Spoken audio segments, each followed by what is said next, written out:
आदाब। आप देख रहे हैं एशिया टाइम्स। मैं हूं अशरफ अली बस्तरी। मेरे साथ ख्वाजा शाहिद साहब हैं। ये तालीम को लेकर के आप एक मिशन चला रहे हैं। सईद हामिद साहब जो रिटायर्ड आईएएस थे और अलीगढ़ यूनिवर्सिटी के वाइस चांसलर रहे, बाद में जामिया हमदर्द में बहुत लंबी खिदमत आपने दी। ये उनका विजन और मिशन था जिसे लेकर के आज ख्वाजा शाहिद साहब और उनकी टीम काम कर रही है।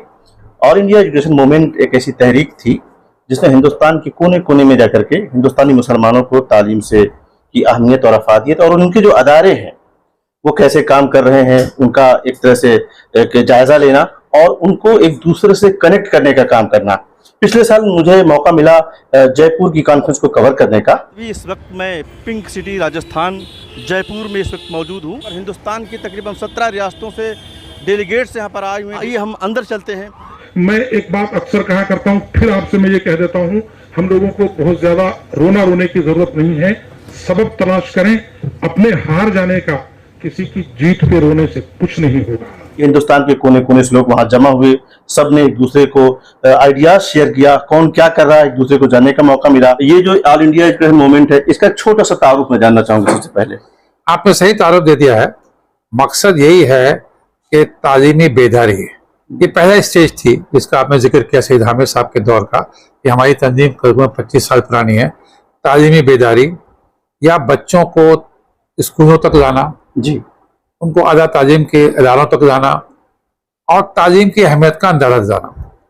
और आस्ता आस्ता अब हम इस स्टेज में पहुंचे हैं कि तालीमी बेदारी के साथ साथ एक जाल फैल गया है इदारों का हर शहर में, छोटे बड़े शहरों में भी आप जाएंगे तो आपको लगेगा मुसलमान या और दीगर ऐसे ग्रुप्स जो तालीमी तौर पर पसमानदा हैं, वो अपनी तालीम के लिए फिक्रमंद हो चुके हैं, अपने बच्चों को तालीम दिलाना चाहते हैं।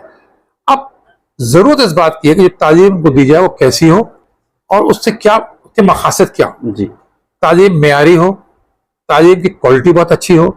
मकसद ये हो कि वो बच्चे निकल के तालीम हासिल करके मुल्क और कौम की खिदमत कर सकें, साथ साथ उनकी तरबियत भी हो।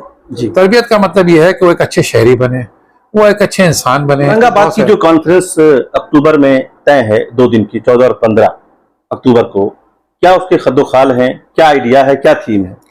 औरंगाबाद कॉन्फ्रेंस जिस कॉन्टेस्ट में हो रही है वो है सस्टेनेबल डेवलपमेंट। आपको भी पता है कि यूएनओ के एजेंडा में एक सस्टेनेबल डेवलपमेंट गोल्स हैं, उसमें एक बड़ा अहम गोल तालीम का भी है, जहाँ सेहत का भी है, ग़िज़ा का भी है, वहाँ तालीम का भी गोल है कि दुनिया के बच्चों को, सारे बच्चों को, खास उम्र के बच्चों को एक अच्छी म्यारी तालीम, म्यारी का है उसमें, quality education, universal quality education for all children, they have right, उनका हक है।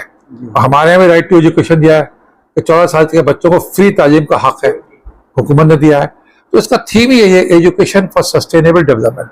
औरंगाबाद में ये हो रही है। औरंगाबाद बहुत तारीखी शहर है कि 2023 में हम लोग बैठे हुए हैं, 30 साल से ये मुहिम चल रही है। अगर मैं आपसे बात करूं कि अचीवमेंट की बात की जाए, क्या हमने हासिल किया है और क्या हम हासिल करने वाले हैं आने वाले दशकों में?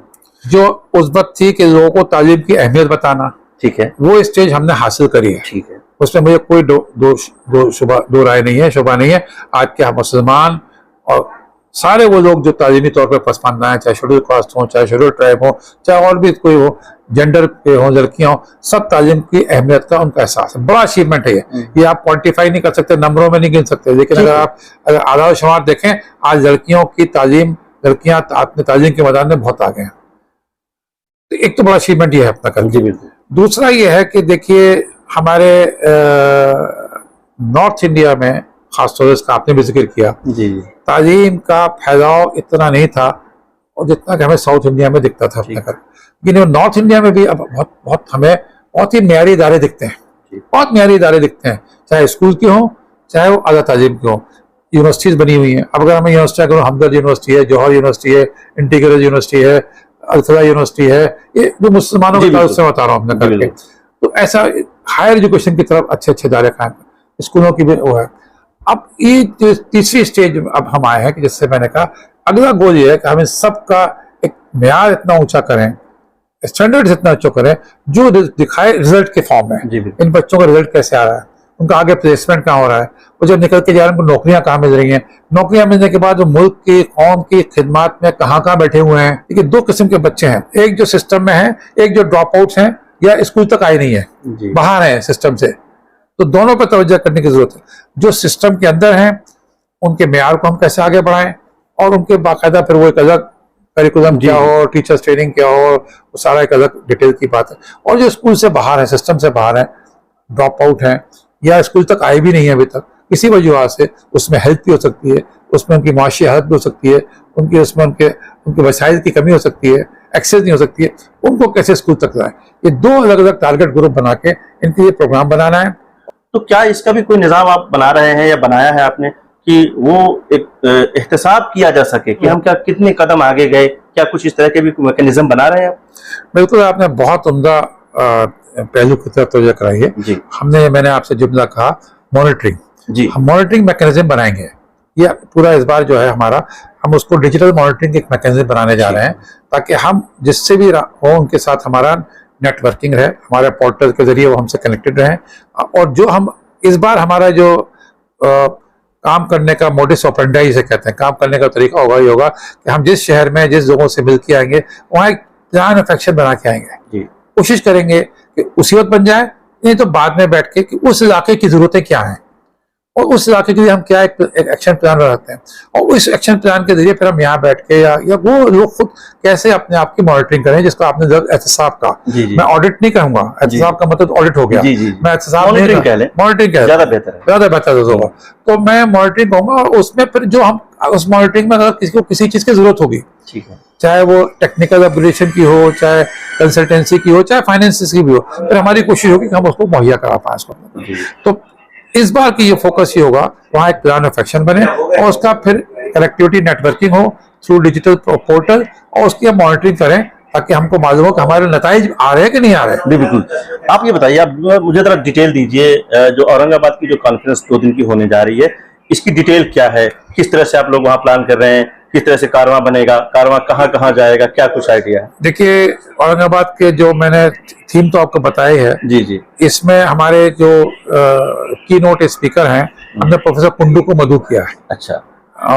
JNU के साबिक प्रोफेसर हैं। जी। और प्रोफेसर एनु हसन साहब vice chancellor Maulana Azad national उनको मधु किया है हमने। PA नामदार साहब को मधु किया हमने। प्रोफेसर महमूद सिद्दीकी साहब हैं, डीन है एजुकेशन के, उनको मधु किया है।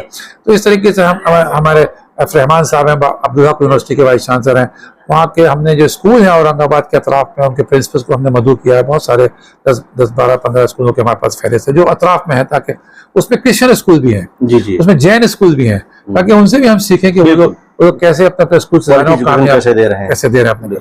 तो हम इन सबको बुला के वहाँ पे उनके तजुर्बा से करेंगे। मुझे बताएं कि कौन कौन शहर इसमें टच करने वाले हैं, कौन कौन से एरिया टच करने वाले हैं? देखिए, पूरा मराठवाड़ा का इलाका है तकरीबन।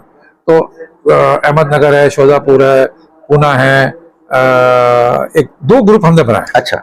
मालेगांव है, 2 ग्रुप हमने बनाए हैं क्योंकि हमारे पास टाइम की कमी है, तो हम, और फिर एरिया भी काफी बड़ा है, तो हमने एक ग्रुप जाएगा ये जो मैंने अभी शहर का नाम बताया। दूसरा ग्रुप जाएगा अकोला है, इस तरफ जाएगा, बुरहानपुर की तरफ जाएगा अपने कहते, वहाँ पे 8-10 शहरों को कवर करके आएगा। तो ये दोनों ग्रुप में यही काम होगा, इसका मैंने अर्ज किया कि मुकामी सतह पर जो लोग तालीम में काम कर रहे हैं, अच्छा काम कर रहे हैं, उनका प्रोत्साहन किया जाए, उनसे हम सीखें, उनको दूसरों से कनेक्ट करें, और उनके यहाँ जो भी कोशिशें हो रही हैं उसको और मजबूत करें, उसको एक अगराज़ और मकासद वाज़े हों, उसमें जैसे हमने कहा कि कैसे डेवलपमेंट सस्टेन कर पाए उसको, और उससे क्वालिटी एजुकेशन कैसे करके अच्छे तालिब इल्म, तरबियत याफ्ता तालिब इल्म के मैदान में आगे जो मुल्क और कौम के लिए खिदमत कर सके, और उसकी फिर हम मॉनिटरिंग करेंगे। बहुत बहुत शुक्रिया सर, थैंक यू।